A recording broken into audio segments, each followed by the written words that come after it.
YouTuber Bachalakuri Joseph alias ప్రశ్న రావణ్ పై పోలీసులు ఉచ్చు బిగిస్తున్నారు. ఇతను పలువురు యువతులతో అశ్లీలంగా గడిపిన వీడియోలు, ఫోన్ డేటా విశ్లేషణలో బయటపడ్డాయి. బ్యాంక్ ఖాతాలను ఫ్రీజ్ చేయడంతో పాటు ప్రస్తుత ల్యాప్టాప్ ని కూడా రీజనల్ ఫోరెన్సిక్ సైన్స్ ల్యాబొరేటరీకి పంపించారు.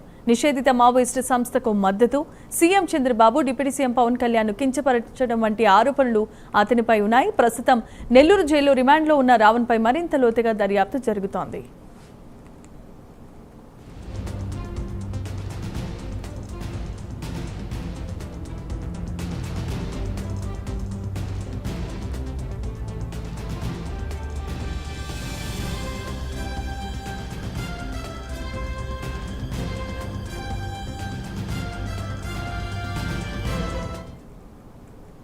ప్రశ్న రావణ్ సోషల్ మీడియాలో రెచ్చగొట్టే ప్రసంగాలు, వివాదాస్పదమైన వీడియోలతో వార్తల్లోకి నిలిచారు.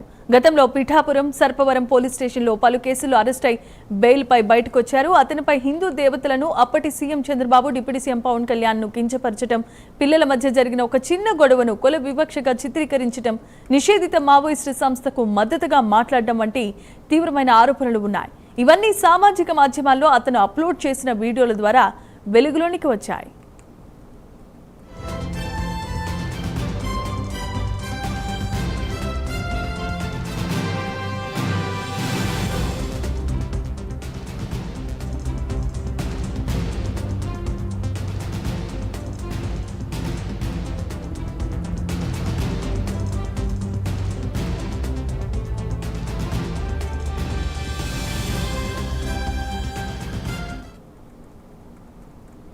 ప్రస్తుతం ప్రశ్న రావణ్ గన్నవరం పోలీసుల చేతుల్లో అరెస్ట్ అయి నెల్లూరు కేంద్ర కారాగారంలో రిమాండ్ ఖైదీగా ఉన్నారు.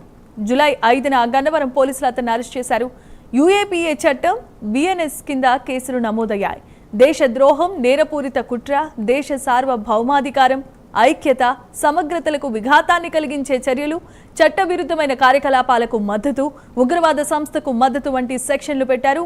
డిప్యూటీ సీఎం పవన్ కళ్యాణ్ పై అనుచిత ప్రసంగాలు, నక్సల్ సిద్ధాంతాన్ని ప్రోత్సహించే వీడియోలు అప్లోడ్ చేశారని పోలీసులు అభియోగాలు మోపారు.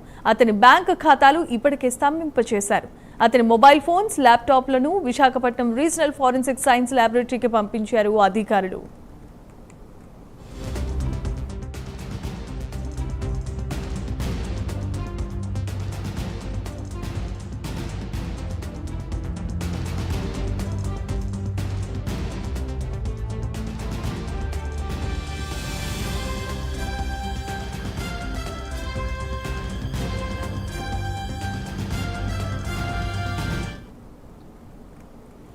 పోలీసుల దర్యాప్తులో ప్రశ్న రావణ్ ఫోన్లో డిలీట్ చేసిన డేటా నుంచి పలువురు యువతులతో అసభ్యంగా, అశ్లీలంగా గడిపిన వీడియోలు బయటపడ్డాయి. ఈ వీడియోల ఆధారంగా యువతులను బ్లాక్మెయిల్ చేసి బెదిరించుంటాడని అనుమానం వ్యక్తం చేస్తున్నారు.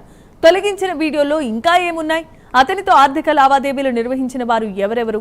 ఈ కేసులకు సంబంధించిన ఇతరితర కీలక సమాచారం ఏమైనా ఉందా అనే కోణంలో కూడా పోలీసులు దర్యాప్తు వేగవంతం చేస్తున్నారు. తాజాగా ల్యాప్టాప్ ను ఆర్ఎఫ్ఎస్ఎల్ కు పంపించి ఆ దిశగా డేటా రికవరీ చేయాల్సిందిగా సూచించారు. ఫోరెన్సిక్ నివేదిక ఆధారంగా కీలకమైన సమాచారం లభిస్తే రావణ్ పై అదనపు సెక్షన్లు కూడా నమోదు చేసే అవకాశం ఉందంటూ పోలీసులు తెలియజేస్తున్నారు.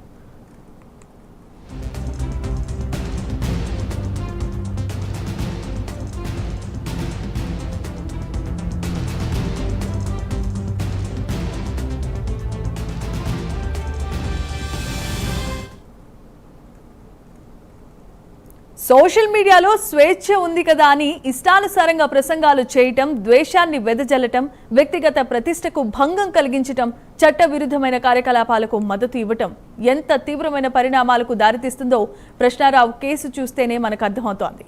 ఈ కేసులో ఫోరెన్సిక్ నివేదిక చాలా కీలకం కాబోతోంది. ఆ నివేదికలో ల్యాప్టాప్ నుంచి ఎలాంటి డిలీటెడ్ డేటా బయటపడుతుంది, ఇంకా ఎంతమంది యువతులు బాధితులుగా ఉన్నారు, మావోయిస్టులతో అతనుకున్న సంబంధాలు ఎంతవరకు నిజం అనే అంశాలు ఈ కేసు దిశను మార్చేస్తాయి. అదనపు సెక్షన్లు నమోదు చేస్తే శిక్ష తీవ్రత మరింతగా పెరుగుతుంది.